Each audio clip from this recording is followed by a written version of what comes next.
Et c'est parti pour un nouvel enseignement sur la parole de Dieu. Je suis toujours le pasteur Chris pour vous servir. Alors aujourd'hui, j'aurais bien aimé te poser une question. As-tu des projets? Nous avons tous des projets, des choses qu'on aurait souhaité en avoir. Et ce que j'ai remarqué, c'est que la plupart du temps, tous ces projets ont quelque chose à voir avec le monde ou les choses de ce monde. Mais ces projets, parfois, on ne se pose pas la question. Est-ce que c'est un projet qui a un lien avec Dieu? Est-ce que c'est un projet qui vient de Dieu? Est-ce que Dieu lui-même a un projet pour nous? Alors que dans le livre Jérémie 29, 11, la Bible nous dit « Car je connais les projets que j'ai formés sur vous, dit l'Éternel, projets de paix et non de malheur, afin de vous donner un avenir et de l'espérance. » Donc nous voyons ici que Dieu veut nous donner un avenir. Il a un projet, il précise bien, ce n'est pas un projet de malheur, mais c'est un projet de bonheur. Alors, si Dieu veut nous donner un projet de bonheur, est-ce qu'il donne, par exemple, un peu plus de définition sur ce projet? Tout le monde aurait souhaité en avoir une idée de ce projet-là, alors que nous avons tous des projets. Mais une chose qu'il faut comprendre, peuple de Dieu, c'est qu'on n'appartient pas à ce monde. La Bible nous dit dans Jean 17, 16, « Ils ne sont pas du monde comme moi, je ne suis pas du monde. » Alors, on n'est pas de ce monde. On ne peut pas bâtir un projet qui est lié avec le monde quand ce n'est pas ce monde qu'on appartient. Et d'ailleurs, Dieu il va très très loin. Il dit qu'il ne faut pas qu'on aime ce monde, mais les choses de ce monde. Alors, 1 Jean 2,15 nous dit « N'aime pas le monde, ni les choses qui sont dans le monde. Si quelqu'un aime le monde, l'amour du Père n'est point en lui. » C'est assez grave, vous êtes. C'est assez grave parce que si tu aimes les choses de ce monde, l'amour du Père n'est pas en toi. Mais si on ne doit pas aimer les choses de ce monde, ni ce monde, qu'est-ce qu'on fait dans ce monde? Pourquoi on est là? Alors, la réponse à cette question se trouve surtout dans le livre de la Genèse, surtout dans la partie dans le jardin où il y a eu cette passation de pouvoir à Satan quand Adam et Ève, ils ont mangé le fruit. Alors, ça, c'est une autre question. On aura l'occasion de revenir là-dessus, mais pour aujourd'hui, on voit plutôt ce projet que Dieu qu'il a pour nous. Alors, on a envie de savoir si ces mêmes projets-là, ce qu'on nous, on aurait souhaité en avoir. Une question. Qui est le créateur de ce monde? Bon nombre d'entre vous m'auraient dit, c'est Dieu qui est le créateur de ce monde. Et pourtant, Dieu peut-être est le créateur de la terre, mais pas de ce monde. Parce que dans 2 Corinthiens 4, 4, la Bible nous dit « Il ne croit pas, parce que Satan, le Dieu de ce monde, a aveuglé leur intelligence. » Alors, il est le Dieu de ce monde, donc le créateur de ce monde, toutes les choses qui viennent avec. C'est pour ça que Dieu ne veut pas qu'on aime ce monde. Le monde, c'est quoi? C'est le système que Satan sert pour contrôler la terre. C'est comme ça qu'il contrôle la terre. Alors, il nous faut d'avoir une transformation, une intelligence nouvelle, afin qu'on puisse vivre sans être dans le système. On peut faire partie de ce monde, mais sans attacher à ces valeurs qu'il y a dans ce monde. Alors que Romains 12, 2 nous dit « Ne vous conformez pas aux habitudes de ce monde, mais laissez Dieu vous transformer et vous donner une intelligence nouvelle. » Alors qu'on parle de ce système aujourd'hui, on peut prendre l'exemple par exemple, de l'endettement. Aujourd'hui, l'endettement est arrivé à un niveau très avancé, les gens sont endettés. Mais quelles sont les raisons principales pour que les gens soient endettés? Parce qu'ils veulent avoir des choses de ce monde. C'est un piège, carrément. Parce qu'on a des désirs, on a envie d'avoir des choses de ce monde, et quitte même à emprunter. C'est pour ça que les gens, ils empruntent et après leur vie est basculée, ils n'ont plus de la joie, ils vivent dans le stress parce qu'ils sont endettés jusqu'au bout. Mais c'est important de savoir qu'est-ce que Dieu nous dit par rapport à l'endettement si on l'emprunte. Proverbe 22:7. Le riche domine sur les pauvres et celui qui emprunte est l'esclave de celui qui prête. Alors, moi, je garde le mot esclave.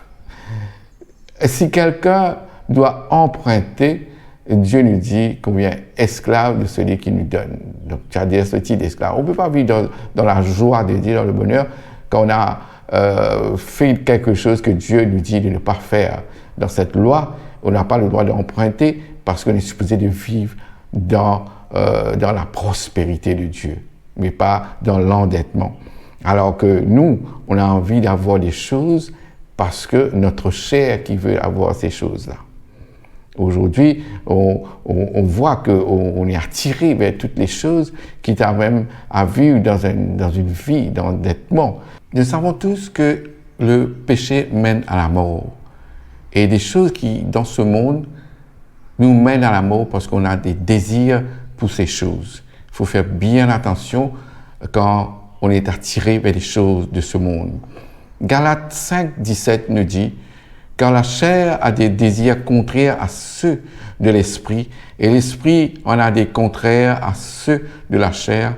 Ils sont opposés entre eux, afin que vous ne fassiez point ce que vous voudriez. » Alors, on voit qu'il y a des choses qu'on aurait souhaité faire, qu'on ne va pas pouvoir le faire parce que ce verset nous dit « Parce que la chair a des désirs et contraires à l'esprit. » Nous, on doit vivre par l'esprit, mais pas par la chair.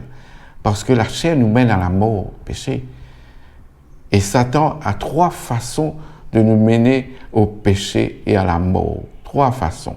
Si on regarde dans 1 Jean 2,16, la Bible nous dit que tout est qui est dans le monde, la convoitise de la chair, la convoitise des yeux, l'orgueil de la vie ne vient point du Père, mais qui vient du monde. Alors nous voyons que 3 façons. Soit tu es attiré par les désirs de la chair, le désir des yeux, convoitise, ou l'orgueil de la vie. Et ça, c'est 3 choses-là que le diable il manipule pour qu'on puisse rentrer dans le péché. Si aujourd'hui je te pose la question, je te dis, quel est ton objectif aujourd'hui? Tu veux devenir riche. Bon, la prospérité, la richesse de l'argent, ça fait partie. Il n'y a pas que ça dans la vie. Il y a la santé, la famille, il y a beaucoup de choses qu'on parle de la prospérité. Mais si tu veux avoir beaucoup d'argent, il faut savoir pourquoi. Parce que, est-ce que c'est pour le royaume, pour travailler pour Dieu, pour être quelqu'un ambassadeur de Dieu pour que tu puisses servir à bon escient l'argent, ou parce que tu veux profiter des choses de ce monde? Là, c'est grave. Alors que la Bible nous dit que c'est plus facile pour un chameau de rentrer par les trous d'une aiguille que un riche de rentrer dans le royaume. Alors, Pierre n'était pas riche. Et bien pourtant, il pouvait guérir les malades. Dans Actes des Apôtres, la Bible nous dit que Pierre parlait à une paralytique quand il disait « J'ai ni l'argent ni l'eau, mais lève-toi et marche. » Son nom pouvait guérir les gens. Il a même pu marcher un peu sur l'eau. Alors, il pouvait chasser des démons. Vous savez, on a déjà les titres. La Bible nous dit dans Psaume 82, 6, 7, « J'avais dit, vous êtes des dieux. Vous êtes tous des fils du Très-Haut. Cependant, vous mourrez comme des hommes. » La Bible dit, si on ne fait pas attention à ça, là, parce que nous, ce n'est pas notre vie humaine que Dieu s'intéresse. C'est notre vie spirituelle. Quand un jour, les disciples de Jésus disaient à Jésus, tu sais, on a péché toute la journée et on n'a rien eu. Et quand Jésus dit, jette le filet sur la droite, et ils ont eu beaucoup de poissons. On n'a pas parlé d'argent. Quand Jésus dit, ben, apportez-moi ce que vous avez, les gens ont apporté 5 pains et 2 poissons, mais il y a eu la multiplication. On ne parle pas d'argent. À chaque fois qu'il fallait quelque chose, il y avait une autre façon de les avoir. Nous, on ne s'entraîne pas de cette façon. On s'entraîne plus du système du monde. Ça veut dire qu'il n'y a que l'argent. C'est pour ça que l'apôtre Paul avait beaucoup de difficultés pour communiquer. Parce que les gens ne comprenaient pas. Jean 8, 15, la Bible nous dit « Vous jugez de façon humaine ». Pourquoi la Bible nous dit que vous jugez de la façon humaine? Parce qu'on est des esprits. La Bible nous enseigne comment vivre dans cette partie spirituelle. Romains 6, 19, c'est Paul qui les dit j'emploie cette façon humaine de parler à cause de votre faiblesse naturelle.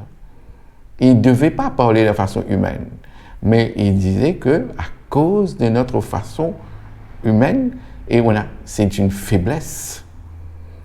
Si on vit dans la réalité humaine, on ne peut pas combattre les choses spirituelles.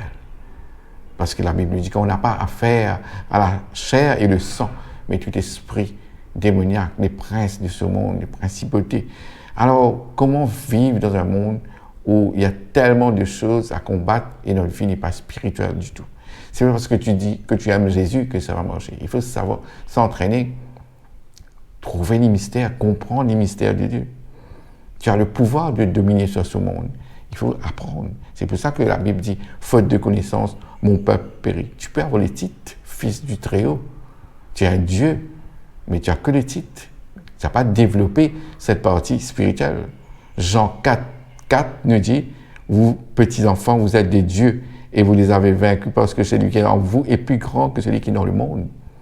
Tu ne peux pas vivre une vie d'esclave quand celui qui est en toi est plus grand que celui qui est dans le monde. 2 Thessaloniciens 2,14 nous dit « C'est à quoi il vous est appelé par notre évangile pour que vous possédiez la gloire de notre Seigneur Jésus-Christ. » C'est ça qu'on est appelé, à vivre dans la gloire de Jésus, vivre comme Jésus. Alors le disciple n'est pas plus grand que le maître, mais tout disciple accompli doit être comme le maître, la Bible nous dit. Parce que tout est vanité dans ce monde. Quand Salomon dit vanité des vanités, tout est vanité. Tout est vanité dans ce monde. Il faut se préparer pour quitter ce monde.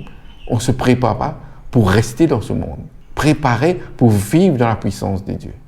Peuple de Dieu, je vous dis merci d'avoir pris le temps d'écouter ces paroles de Dieu et je vous donne pour un prochain rendez-vous. À très bientôt. Que Dieu vous bénisse. Au revoir.